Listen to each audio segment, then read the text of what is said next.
How should we guide ourselves when we are reading Bible?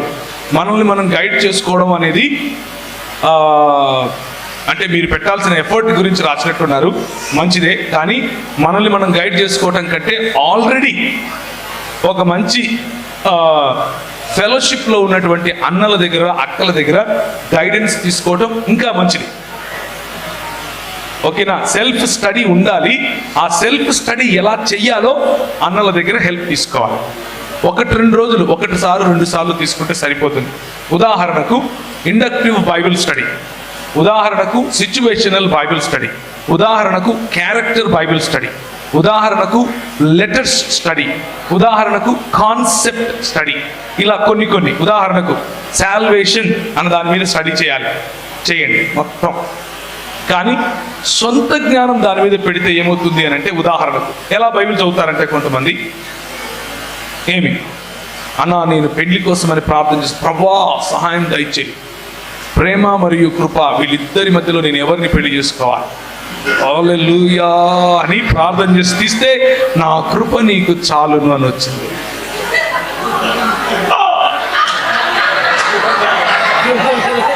అలాంటి Bible స్టడీలు చేయకండి అమ్మా. ఏమయ్యా, అది బైబిల్ స్టడీ కాదు, బైబిల్ను చంపడం అని, బైబిల్ను కూని చేయడం. అలాంటి బైబిల్ స్టడీలు చేయకండి. అలాంటి బైబిల్ స్టడీల ద్వారా దేవుడు నాతో మాట్లాడాడు, మాకు దేవుడు కృపని ఇచ్చాడు, ఆ కృప వేరు, ఈ కృప వేరు. అర్థమవుతుందా? అది వేరు, ఇది వేరు. దయచేసి దాన్ని దేవుడు నాతో మాట్లాడాడు అన్నట్టుగా దేవుని స్వరాన్ని కించపరచకండి. చక్కగా బైబిల్ స్టడీ మెథడాలజీస్ అవైలబుల్గా ఉన్నాయి, ఆన్లైన్లో అవైలబుల్గా ఉన్నాయి. కొన్ని యాప్స్ చెప్తాను, వాటిని కావాలంటే మీరు రాసుకోండి. www.biblehub.com. ఇందులో కొంచెం డీపర్ స్టడీ చేయొచ్చు, అంటే లాంగ్వేజ్ స్టడీ చేయొచ్చు, గ్రీక్ అండ్ హీబ్రూస్లో స్టడీ చేయొచ్చు, అది మీకు ఇంట్రెస్ట్ ఉంటే. బైబిల్ హబ్ అన్నది కొంచెం అడ్వాన్స్డ్గా ఉన్న వాళ్ళకు ఉపయోగపడుతుంది, కొంచెం బేసిక్గా ఉన్న వాళ్ళకు www.bible.org ఉపయోగపడుతుంది. www.carm.com ఉపయోగపడుతుంది. www.equip.com ఉపయోగపడుతుంది. www.reasonablefaith.com ఉపయోగపడుతుంది. ఇలాంటి చాలా వెబ్సైట్స్ ఉన్నాయి.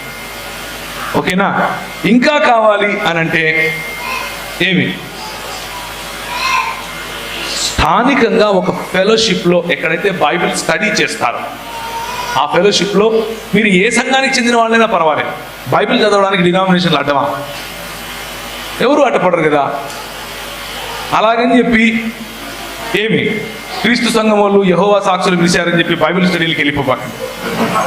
దుంప నాశనం అవుతారు, మామూలు నాశనం కాదు. వాళ్ళు ఏం చెప్తారంటే, యేసు ప్రభు మా అన్న, యేసు ప్రభు మా తమ్ముడు, పరిశుద్ధాత్ముడు మా చిన్న కొడుకు, ఇట్లాంటి మాటలు మాట్లాడతారు వాళ్ళు. యెహోవా సాక్షులు ఏం చెప్తారంటే, యేసు ప్రభు మికాయేలు దూత అని చెప్తారు. మార్మన్లు ఏం చెప్తారంటే, యేసు ప్రభు ఏలియన్ అని చెప్తారు, బయట నుంచి వేరే దేశం నుంచి వచ్చాడని చెప్తారు. ఇలాంటివి చెప్పే వాళ్ళ దగ్గరికి బైబిల్ స్టడీస్కి వెళ్ళకండి. సార్వత్రిక క్రైస్తవ సంఘముగా గుర్తింపు పొందినటువంటి సంఘాలు, బ్యాప్టిస్టు సంఘాలు, మెననైట్ బ్రదరన్ సంఘాలు, సిఎస్ఐ సంఘాలు, లూథరన్ సంఘాలు, Bakht Singh uncle Hebron fellowships, brethren సంఘాలు, ఇలాంటి సంఘాల్లో జరిగేటటువంటి స్టడీలో మీరు పాల్గొనొచ్చు, ఇబ్బంది ఏమీ లేదు. దానికి తోడుగా స్థానికంగా మీరు ఒక 10 మంది స్టూడెంట్స్ కలిసి, 10 మంది యువకులు కలిసి, 10 మంది యువతులు కలిసి మీరు వాక్య ధ్యానం చేయొచ్చు. వ్యక్తిగత వాక్య ధ్యానం ఇంట్లో చేయండి, గ్రూప్గా కలిసినప్పుడు చేయండి. చక్కగా బైబిల్ అర్థమవుతుంది. బైబిల్లో ఉన్న విశిష్టత ఏంటంటే చిన్న పిల్లోడికి కూడా అర్థమవుతుంది. అందులో ఉన్న ఇంకొక విశిష్టత ఏంటంటే, నువ్వు తలకాయ పెట్టి దాంట్లో ఏదో తవ్వి తీయాలి అని అంటే నువ్వు డాక్టరేట్ తీసుకున్నా అర్థం కాదు. అర్థమైందా? స్పష్టమైన స్వచ్ఛమైన మనసుతో చదివితే చిన్న పిల్లోడికి కూడా బైబిల్ అర్థమవుతుంది. అది ఆ బైబిల్ స్టడీ ఉపయోగపడుతుంది.